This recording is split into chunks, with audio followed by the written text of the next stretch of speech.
some operations on data, and today we will discuss about their types: arithmetic operators, relational operators, logical operators, assignment operator, compound assignment operator, and increment or decrement operators.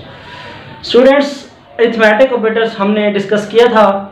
Today we will discuss about relational operators, logical operator, assignment operator, compound assignment and increment और decrement operator.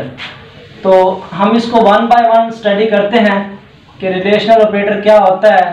Relation का मतलब होता है compare करना, मवाजना करना, एक चीज़ का दूसरे चीज़ के साथ रिलेट करना. ठीक है.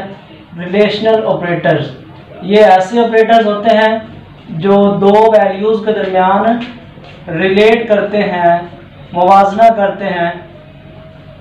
Relational operators we can define it. हम कैसे डिफाइन कर सकते हैं?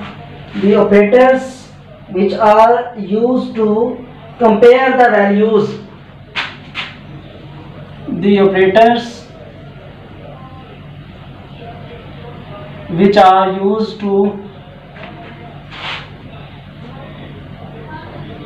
to compare the different values. Students कैसे हैं? मतलब दो वैल्यूज हैं, सपोज एक वैल्यू ए है, दूसरी क्या है? बी है. अब उन दोनों के दरमियान हमने कंपैरिजन करना है. ठीक है. तो कंपैरिजन के लिए कौन सा ऑपरेटर यूज करेंगे? Relational operator. Suppose that we have A and B, two operators. जो हमारे पास दो ऑपरेटर्स हैं, तो क्या करेंगे? इनके लिए कुछ सिंबल्स यूज होते हैं. Less than, greater than, less than or equal to, greater than or equal to, not equal to. तो आप दो वैल्यूज के दरमियान ऐसे ए लेस देन बी, ठीक है, A greater than B, A less than or equal to B. Students math में क्या होता है? Less than or equal to में इस तरह का सिंबल यूज होता है. ठीक है. But in computer language we can write है ए लेस देन और equal to B and A greater than और equal to B, A equal to B. Sometimes दोनों वैल्यूज बी, ए और बी दोनों सेम आ जाती हैं, और समटाइम दोनों वैल्यू सेम नहीं आती, इक्वल नहीं आती. Not equal to in mathematics you write equal to this, but in computer you can write double equal sign. ठीक है. Equal to and not equal to के लिए कंप्यूटर में क्या लिखते हैं? नॉट इक्वल टू इक्वल के साथ ये सिंबल यूज करते हैं. ठीक है. A not equal to B. Students ये कुछ ऑपरेशंस हैं जो इसमें यूज होते हैं. सपोज आपके पास दो वैल्यूज हैं, एक ए की वैल्यू है 10, बी की वैल्यू है 5. तो आपके पास इसमें रखें ए, यहाँ वैल्यू लिखें 10 लेस देन बी मीन 5. तो क्या ये कंडीशन ट्रू है? No, this condition is false. तो यहाँ पे ये क्या हो जाएगा? फॉल्स. तो ए ग्रेटर देन बी यहाँ पे true, A less than or equal to B, ये less than or equal to not, ये लेस देन नहीं है. ठीक है, इक्वल भी नहीं है. Greater than or equal to greater है, इक्वल टू इक्वल नहीं है, नॉट इक्वल टू ये ट्रू होगा. ठीक है. तो ये कंडीशन, सम कंडीशन चेक करने के लिए रिलेशनल ऑपरेटर का यूज होता है. ठीक है. इसके बाद हम पढ़ते हैं logical operators. Logical operators, logical operators क्या होते हैं?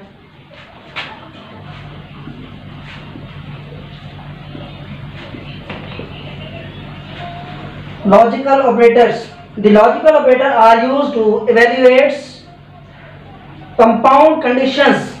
देखें, कुछ वैल्यूज को इवैल्यूएट करने के लिए, ठीक है, ये कौन सा यूज होता है? Logical operator. लॉजिक्स यूज होती हैं A and operator, or operator, not operator. इसके आगे टाइप्स हैं. लॉजिकल ऑपरेटर को डिफाइन कैसे करेंगे? The operator which are used to operators which are used to the operators which are used to evaluates the compound conditions. Compound condition mean ज्यादा condition, एक से ज्यादा कंडीशन इस्तेमाल हो सकती हैं। मीन आपने ट्रू फॉल्स का कंडीशंस को चेक करना है। Some types of logical operators are, logical operators की टाइप्स हैं। कौन कौन सी टाइप्स हैं? एंड ऑपरेटर,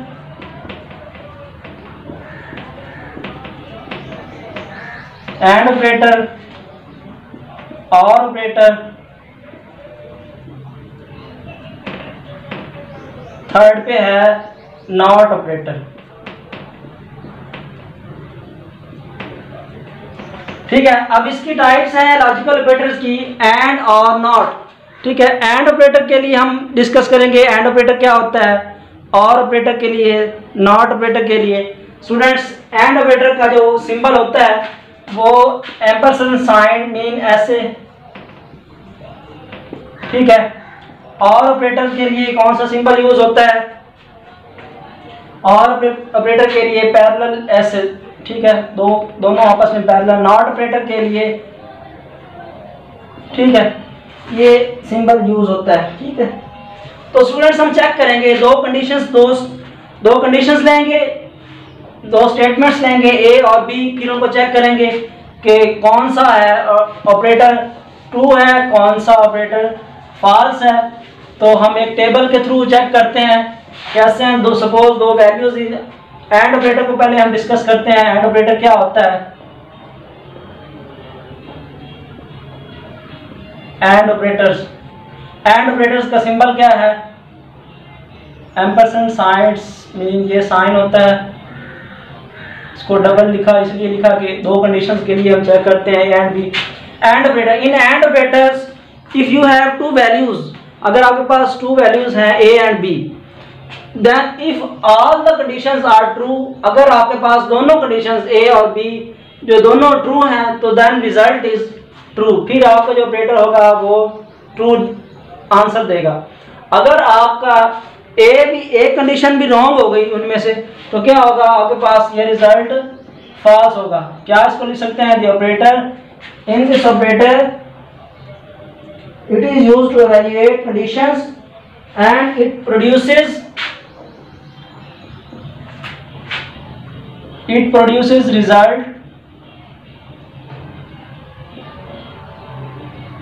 result true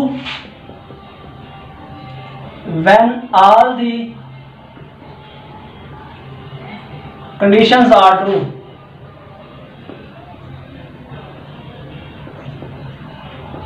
ठीक है, कैसे? Suppose for example if you have two conditions A and B. ठीक है, आपके पास दो कंडीशंस हैं ए एंड बी, आपके पास, और इनका जो रिजल्ट होगा एंड ऑपरेटर का, जो इसके कंडीशन 1 कंडीशन 2 ऑपरेटर यूज होगा, दरमियान में ऑपरेटर यूज होगा, और कंडीशन बी है वो यूज होगी। ठीक है, और इसका जो है रिजल्ट आपके पास वो क्या आता है? इन दोनों कंडीशन का फाइनल रिजल्ट। ठीक है, तो फर्स्ट चेक कर लेते हैं। फर्स्ट कंडीशन आपके पास जो गिवन कंडीशन है वो आपके पास दी है, सपोज वो ट्रू है। ठीक है, तो ऑपरेटर इसमें कौन सा यूज हुआ? And operator. और एंड ऑपरेटर क्या होता है? In this operator the result will be true when all the condition is true. Second condition B जो है वो आपके पास वो भी सपोज ट्रू है। ठीक है, ट्रू मेन रिजल्ट आपके पास ट्रू। सेकंड चेक करते हैं, ट्रू फॉल्स, इसको ऑपरेट किया। ठीक है, तो ये क्या आया आपके पास? इसका आंसर ट्रू फॉल्स। अब एक भी इसमें फॉल्स होगी तो क्या आ गया? फॉल्स आएगा। अब फिर चेक होगा, ऑपरेटर यूज होगा, फॉल्स ट्रू ये भी फॉल्स आएगा, फॉल्स फॉल्स। अगर दोनों भी फॉल्स होंगी तो क्या होगी, वो रिजल्ट आपके पास फॉल्स आएगा, ठीक है। तो ये आपके पास एंड ऑपरेटर है। एंड ऑपरेटर क्या होता है, it produces result the true when all the condition is true. जब दोनों क्या हो, कंडीशन क्या हो, ट्रू हो, तो फिर आपके पास रिजल्ट क्या आता है, ट्रू। अदरवाइज क्या आता है, रिजल्ट फॉल्स आता है, ठीक है। तो सपोज हम चेक करते हैं ए की वैल्यू कितनी है,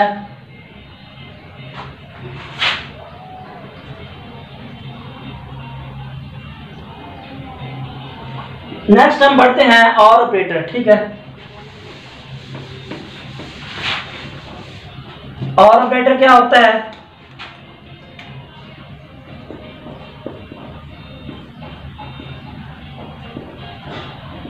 वेरी सिंपल, वेरी इजी, बहुत इजी टॉपिक है ये, ठीक है। इसमें क्या है स्टूडेंट्स, आप परेशान ना हो, वेरी इजी टॉपिक है, आप इजीली इसको समझ सकते हैं।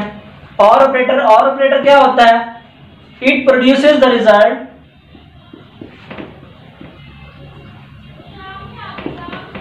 Result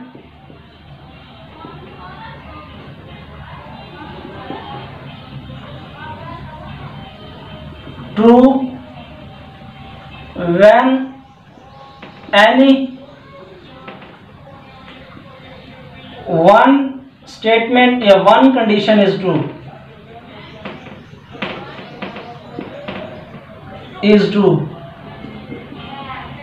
and gives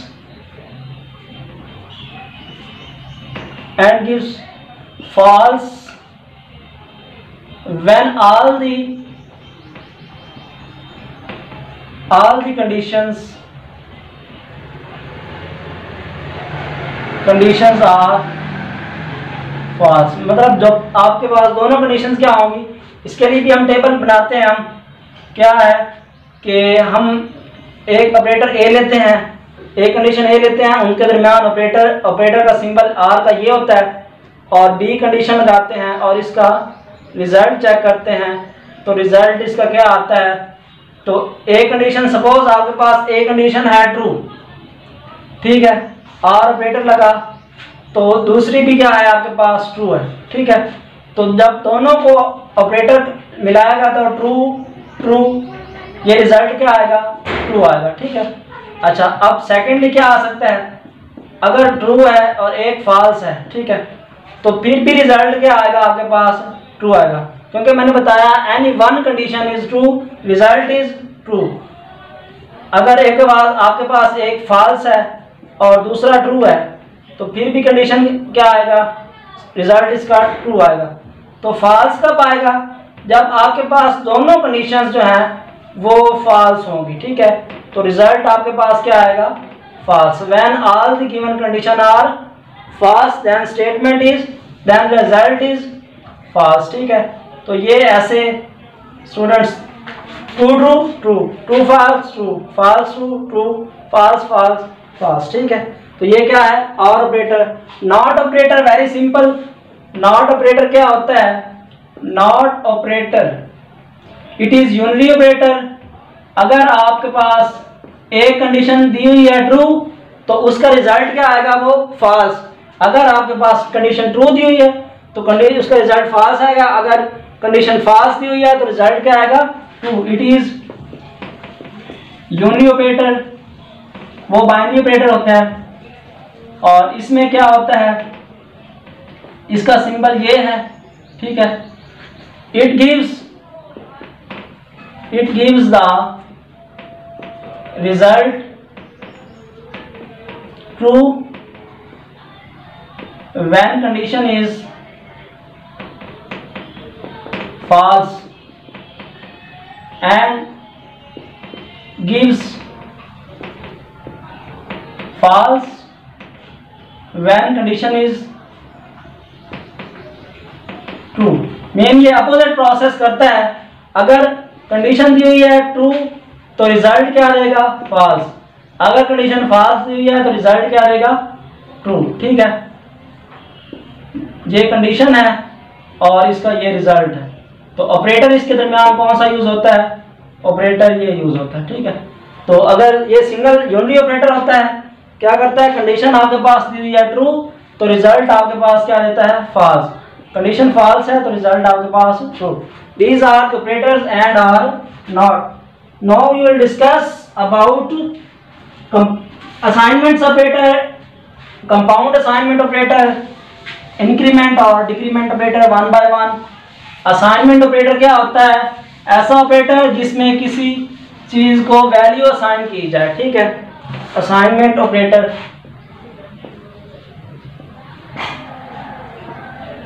assignment operator,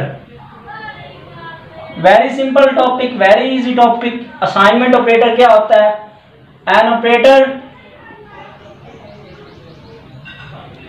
in which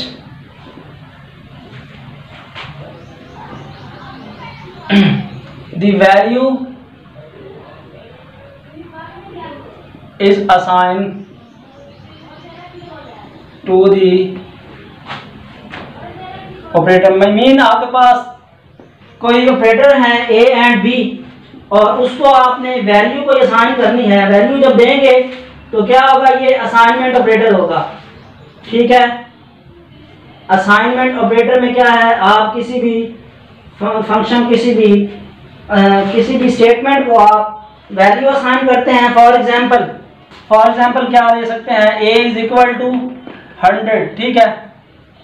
a is equal to 100, b is equal to 50, ठीक है।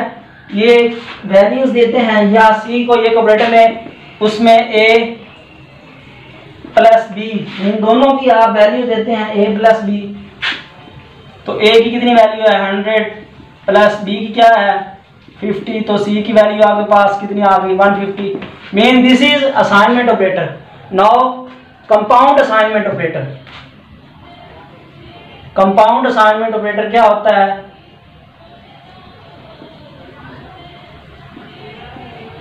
Compound assignment operator. कंपाउंड में क्या है, एक से ज्यादा फंक्शंस, एक से ज्यादा कंडीशंस को आप क्या दे सकते हैं, वैल्यू असाइन कर सकते हैं। The assignment statement that assign the value to many variables is known as compound assignment operator। An assignment statement, an assignment operator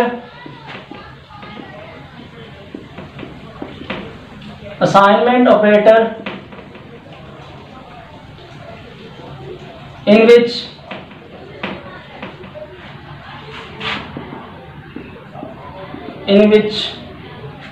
assigns the values to many variables at a time। आपको many variables की वो आप value assign करते हैं, तो क्या होता है वो compound assignment operator. For example a is equal to, आपके पास a जो है is equal to b is equal to 10, mean a की वैल्यू b 10 है, b की भी 10 है। सपोज एक और वैल्यू ले लेते हैं c, वो भी उसकी जो वैल्यू है वो भी 10 है। तो ज्यादा, एक से ज्यादा वैल्यूज, एक से ज्यादा वेरिएबल्स को वैल्यू असाइन करना, mean x is equal to y is equal to z is equal to 15, ठीक है। तो ये एक से ज्यादा वेरिएबल्स को आप जो वैल्यू असाइन करते हैं वो क्या होता है, कंपाउंड असाइनमेंट ऑपरेटर, ठीक है। Now we will discuss about increment और डिक्रीमेंट ऑपरेटर। स्टूडेंट्स, इंक्रीमेंट का मतलब होता है इंक्रीज करना एंड डिक्रीमेंट का मतलब होता है डिक्रीज करना, कम करना। दो ऑपरेटर यूज होते हैं कंप्यूटर प्रोग्राम में, ठीक है। एक में वैल्यू को इंक्रीज करना होता है, एक में वैल्यू को डिक्रीज करना होता है। तो इंक्रीमेंट ऑपरेटर क्या होता है, इंक्रीमेंट और डिक्रीमेंट ऑपरेटर। अच्छा, इंक्रीमेंट में वैल्यू को इंक्रीज करना होता है, an operator which is increase the value of variable by 1। An operator which increases the value by 1, मतलब एक वैल्यू जो है वो इंक्रीज करना होता है, इंक्रीमेंट करना होता है। इसमें दो फर्दर टाइप्स होती हैं, एक प्रीफिक्स और सेकंड होती है पोस्टफिक्स। प्रीफिक्स का मतलब होता है पहले और पोस्ट का मतलब होता है बाद में, ठीक है। प्रीफिक्स फॉर्म कौन सी होती है? In prefix form the increment operator is written before the value variable, variable से पहले, मीन y है, x है, z है, उससे पहले जो है एक चीज का इंक्रीमेंट करना, ठीक है। और पोस्टफिक्स क्या होता है? वेरिएबल के बाद किसी भी वैल्यू का वेरिएबल का इंक्रीमेंट करना, एक का इजाफा करना, ठीक है, वो पोस्टफिक्स होता है जो वेरिएबल के बाद, और प्रीफिक्स होता है जो वेरिएबल से पहले। इसी तरह सिमिलरली डिक्रीमेंट क्या होता है? An operator which decrease the value by 1, an operator which decreases the value by 1, मतलब एक की कमी करते हैं इसमें। क्या इसमें भी दो टाइप्स हैं, एक प्रीफिक्स और सेकेंडली क्या है? पोस्टफिक्स। प्रीफिक्स का मतलब होता है वेरिएबल से पहले और पोस्टफिक्स का मतलब होता है वेरिएबल के बाद। अच्छा, इसमें इंक्रीमेंट किया था, इजाफा किया था, वेरिएबल एक बढ़ाया, इसमें वेरिएबल का एक क्या होती है? कमी होती है, ठीक है। और इसमें क्या है? वेरिएबल में एक पोस्टफिक्स में इजाफा किया था, इसमें क्या होगा? वेरिएबल में डिक्रीज करेंगे, ठीक है। तो ये होता है इंक्रीमेंट और डिक्रीमेंट ऑपरेटर।